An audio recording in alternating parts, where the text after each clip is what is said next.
இந்த ரோகிணிக்கு மட்டும் அப்படியே வந்து பார்த்தீங்க அப்படின்னா, எது நடந்தாலும் அவங்க சிக்கிக்கக்கூடாது அப்படிங்கிறதுக்கு ஏதுவாகவே எல்லா விஷயம் நடக்கிற மாதிரி காமிப்பாங்க. இப்போ இந்த ஸ்கூலில் போயிட்டு அந்த கிறிஷ் கிட்ட வந்து, "நீ இனிமேல் இங்கே தான் இருக்கணும். இதான் போர்டிங் ஸ்கூல். இனிமேல் இங்கே தான் தங்கியிருக்கணும். இதான் மகேஸ்வரி தான் உன் கார்டியன்" அப்படின்னு எல்லாத்தையும் சொல்லிக்கிட்டு இருந்தான். அந்த பையன், "நான் ஏன் வந்து உன் கூட வரக்கூடாது? எனக்கு உன் கூட தான் இருக்கணும்.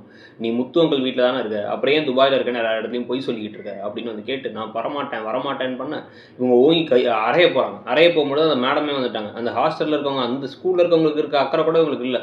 அவங்க, "வாங்க வாங்க நான் பார்த்துக்கிறேன்னு" கூப்பிட்டு போக, அந்த பையன் 2 தடவை வரமாட்டேன்னவன் கிறிஷ் அப்படின்னு கத்துன உடனே ஒரு முறைக்கிறான். அதாவது, "என்னச்சி நீ எல்லாம் ஒரு ஆளாங்கிற மாதிரி ஒரு பார்வை பார்த்துக்கிட்டே போக, இவங்க அப்படியே பேன்னு நிற்கிறாங்க. நின்னதுக்கப்புறமா தான் நேராக கிளம்பி அவங்க வந்து ஆட்டோ ஏறலான்னு போயிட்டு இந்த மகேஸ்வரிகிட்ட தேங்க்ஸ் எல்லாம் சொல்லி ஆட்டோ ஏறும்போது பார்த்தா அங்கே அவங்க அம்மா இருக்காங்க. அவங்க அம்மா எப்படி இவங்களை ஃபாலோ பண்ணிகிட்டே வராங்கன்னு தெரியல. பெரிய ஸ்பையாக இருப்பாங்க போல. ஜேம்ஸ் பாண்ட் படத்தெல்லாம் பின்னாடியே கரெக்டாக ஃபாலோ பண்ணுற மாதிரி இவங்க ஃபாலோ பண்ணி போயிட்டு இருக்காங்க. ஸோ ஃபாலோ பண்ணி கையில் வந்து கட்டப்பையோடு நின்றுட்டு இருக்காங்க. அப்போ ஆட்டோ கொடுக்கலாம் காசு இருக்குது, சாப்பாட்டுக்கு தான் காசு இல்லையா, எப்படி இவங்க பின்னாடியே வராங்கங்கிற லாஜிக்கல் கேள்வியெல்லாம் விட்டுறாங்க. அதெல்லாம் நீங்கள் ரொம்ப யோசிக்காதீங்க பாஸ் அப்படின்ட்டு.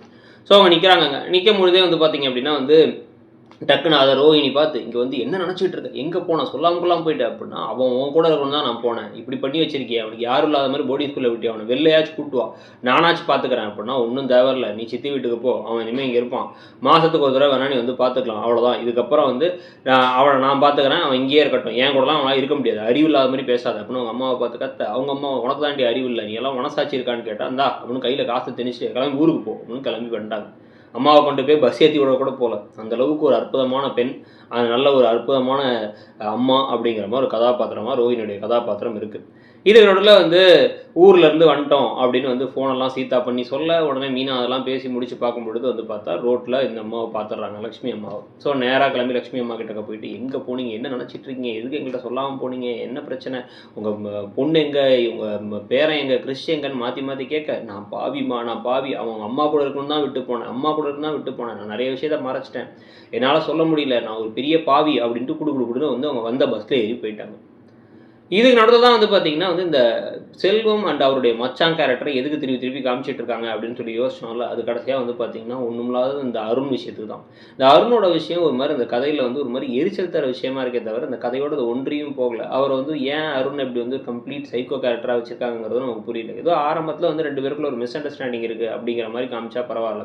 போக வந்து ஏதோ வந்து சும்மா ஏதோ பைத்தியம் மாதிரி பிஹேவ் பண்ணுறாங்கிறத மட்டும் காமிச்சிட்டு இருக்காங்களே தவிர வேறு எதுவுமே அதில் இல்லை. அது ஒரு மாதிரி அந்த கதையை கொண்டு போகிறதே வந்து எனக்கு வந்து அந்த கதையை பார்க்கும்பொழுது, "சை இதுவா, இதுக்கப்புறம் தேவையில்லாத கதை" அப்படிங்கிற மாதிரி தான் இருக்குது. ஸோ இப்போ அந்த கதையில் வந்து பார்த்திங்க அப்படின்னா வந்து இப்போ ஹெல்மெட் போடாமல் போகிறாங்க. போகும்பொழுது வந்து அந்த போலீஸ் நிப்பாட்டுறாரு. நமக்கு தெரிஞ்ச போலீஸ் தான் அப்படின்னு போயிட்டு, "அருண் இல்லைப்பா, நான் வந்து அவசரமாக போகிறோம்ப்பா, துபாயிலேருந்து மச்சான் வந்திருக்கான்ப்பா" அப்படின்னு பேசிட்டு தான், "என்னடா பேர் சொல்லி கூப்பிட்றா, எழுந்துடா" அப்படின்னு ஒரு கத்துறாரு. உடனே நீ டான்னு கூப்பிடலாம், ஆனால் அவங்க வந்து அருண்னு கூப்பிடக்கூடாதாமா. இதெல்லாம் வந்து என்ன ஒரு சில்லறத்தனங்கிறது நமக்கு தெரியல. உடனே வந்து பேசிகிட்டு இருக்கும்போதே டபால் அப்படின்னு சொல்லிட்டு வந்து அந்த ஆள் கொஞ்சம் காசு கொடுக்க போகிறாரு மச்சான், அவரை வந்து பலான்னு அரைஞ்சிட்றாங்க. அரைஞ்சோன்னே, "எதுக்கு அடிச்சிங்க" அப்படின்னு கேட்டால், "என்ன சாருங்கிற, உன் ஃப்ரெண்டை வர சொல்லு, குடிச்சிட்டு தானே வருவான், அவனையும் சேர்த்து உள்ளே தள்ளுறேன்" அப்படின்னு பேசுகிறாரு. இந்த மாதிரி இந்த கதையில் இவர் ஏன் இப்படி நடந்துக்கிறாருன்னு ஒரு காரண காரியம் இருக்கணும்ல, அந்த காரண காரியம் கூட ஒரு கிடையாதுங்கிற மாதிரி ஒரு எரிச்சல் தர விஷயம் தான் நடந்துகிட்டு இருக்கு இப்போ.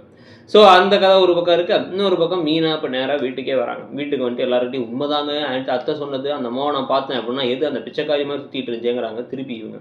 "அப்படிலாம் பேசக்கூடாது" அப்படின்னா ரோஹிணி அப்படின்னு திரும்பி முறைக்கிறாங்களாமா. உடனே உங்கள் அம்மா, "டென்ஷனாக இருக்கீங்களே என்ன" அப்படின்னு வந்து இந்த பக்கம் ஸ்ருதி கேட்க, "ஒன்றும் இல்லை கவனிச்சுக்கிட்டு இருக்கேன்" அப்படிங்கிறாங்க. அந்த அம்மாட்ட போய் நான் கேட்டேன். அவங்க வந்து அவங்க அம்மா கூட இருக்கணும் தான் விட்டேன், நான் நிறைய விஷயத்த மறைச்சிட்டேன்னு அழறாங்க அப்படின்னா, ரோஹிணி எதுக்கு இதெல்லாம் சொல்கிறாங்க அப்படின்னு நினைப்பாங்களே தவிர வேறு எதுவும் நினைக்க போகிறதில்ல.